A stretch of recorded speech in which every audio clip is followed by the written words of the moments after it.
is our cry. Is our cry. Peace and freedom is our cry. Without peace, our world will die. Peace and freedom is our cry. Let's take it home. Wilderness away. We are living. Let me hear it. A new way. A new way. We are building a new way.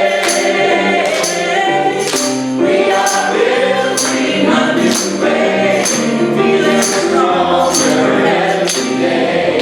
We are building a new way.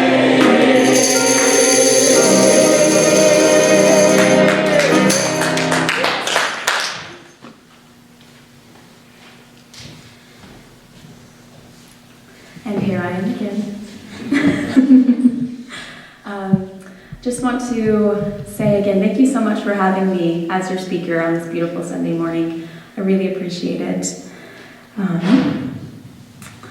So I want to start with a quote by Martin Luther King Jr. It's a short one, but it has a lot of meaning. Our lives begin to end the day we become silent about things that matter. Think about that. Our lives begin to end the day that we become silent about things that matter. A lot of people may think that a single thought, a single action, a single vote does not have a lot of potential, but it does. Every single one matters. So a little bit about my organization, Voterise. It's a 501c3 nonprofit, and it's also nonpartisan. So we don't necessarily care how you vote as long as you vote. So one of the biggest initiatives that we have is specifically registering 18 to 29-year-olds, as well as underrepresented communities, so minorities who may be impoverished, women, people of color, to try and get them out to vote. That's not all that we focus on, but definitely those groups tend to have a lower turnout. A little bit of the history of Utah and voter turnout. It's a bit dismal, surprise. In 1980, we were 5th best in the nation for voter turnout. That fell to 39th in 2016. 39th, yes. And in 2014, only 8.1% of 18 to 29-year-olds voted in Utah. 8.1. So we have a little bit of a dismal history there. I'll just get all the bad stuff out of the way first, right? And also in 2016, there were 288,000 women in the state of Utah who were eligible to vote but not registered. That number climbed in 2018 to 316,000. 316,000 women in the state of Utah eligible to vote but not registered. So, a lot of what we do is try to get people registered to vote. But not only that, we also have an amazing initiative called GOTV, which stands for Get Out the Vote. And what we do is when we register people to vote, we ask for their phone number and email, and about 3 weeks before the primary or general election, we'll send out, based on your physical address that you had listed, a list of candidates running for office in where you're able to vote. So we're nonpartisan, so we don't endorse any candidate. And, for example, if you live in Salt Lake City, you've got a mayoral election, we're going to link you to those two candidates' websites. We're also going to include early polling location times and reminders up until the general election day. So not only do we want people to register to vote, but actually that follow-up is so important as well too. Because like I said, the voter turnout in Utah is fairly sad, but when people register with us and we do our GOTV, it's a 75% turnout rate. Yeah. So we try to do our best.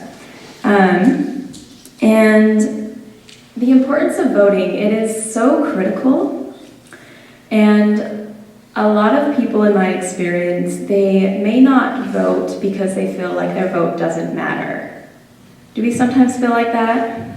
It's hard, especially no matter how you believe. In a supermajority state of any kind, a lot of people can feel a little discouraged. But I'm here to tell you that your vote does matter.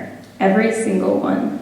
I was just helping on a campaign for Bluffdale City Council, and she lost in the primary by 9 votes. 9 votes. And those are the people who get to decide how much you pay in property taxes, where your kids get to go to school. Local elections are so important and so close to home.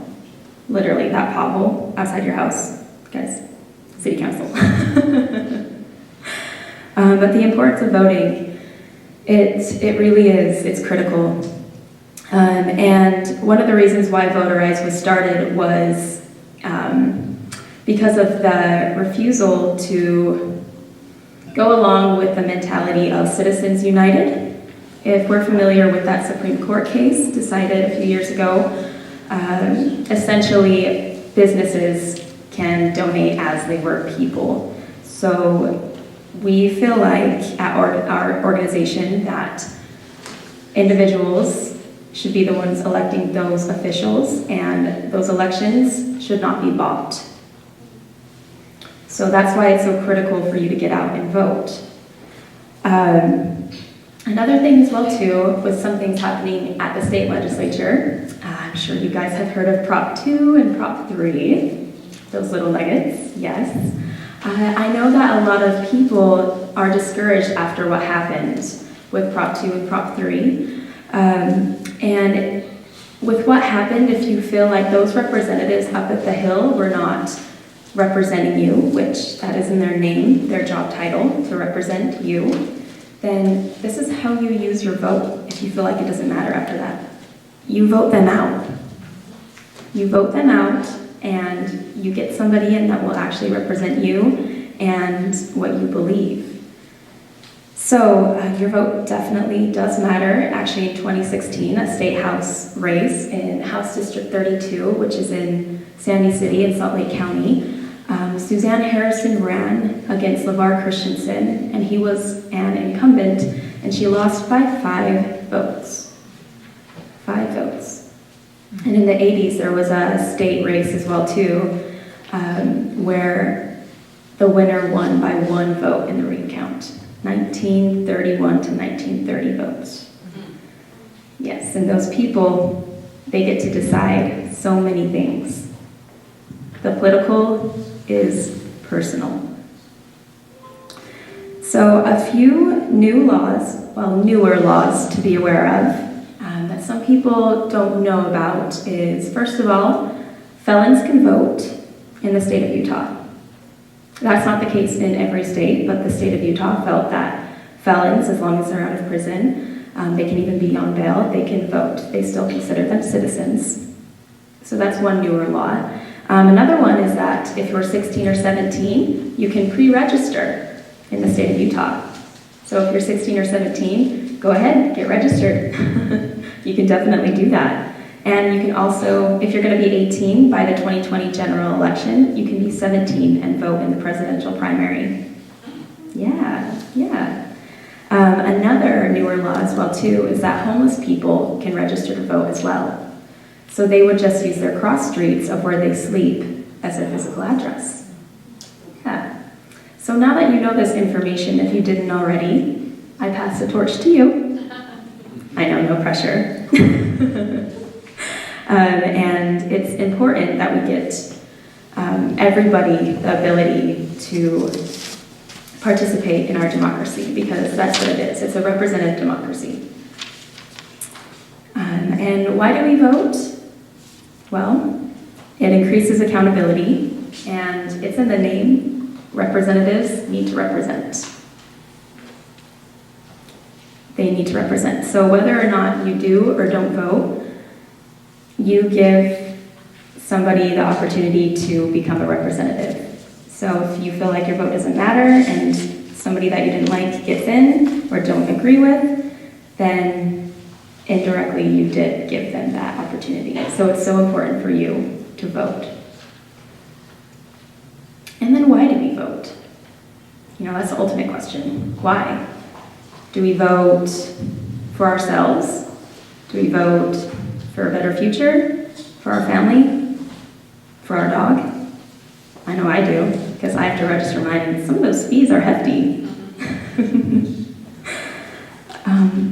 And ultimately, who do we want to preserve our democracy for? Again, that's the ultimate question.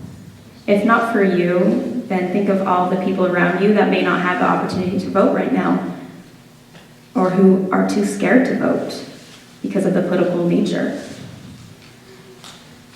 If not for you, then for who? Think of all these people that you get to be the voice for.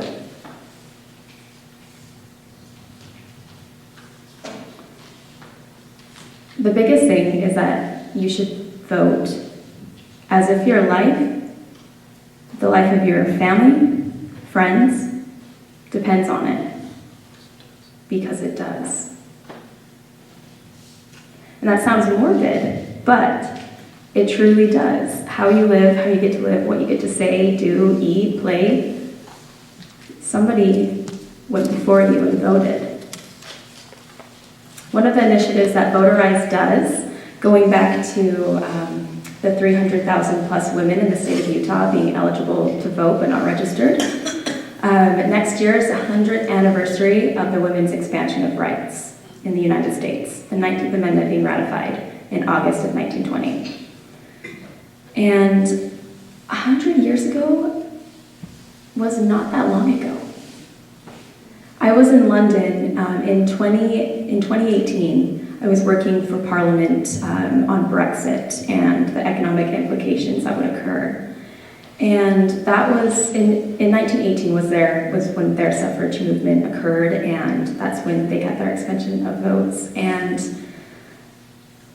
the stories of people whose mothers and grandmothers fought tooth and nail to vote. And in the United States, again, 100 years wasn't that far away, but even closer was in 1965, the Voting Rights Act. People of color, specifically African Americans, who finally had an expansion of the right to vote. So oftentimes, generation by generation, some things fade away, but the importance is always still there. And some people, if they forget that importance, there might be others who might want to do something with that forgotten memory and turn it around. And so it's your job to remember and to vote as if your life depends on it, because it really, really, truly does. So this is your call to action. Again, the torch is now in your hands. If you have any questions for me, I'd love to answer them. But your vote is your voice. And I don't know about you, but I love to talk. So using your voice as much as you can. So thank you so much for letting me be your speaker today. Again, if you have any questions for me, I'd love to see you all at the training. Get a head start on that call to action. We'd love to have you. And thank you so much for having me.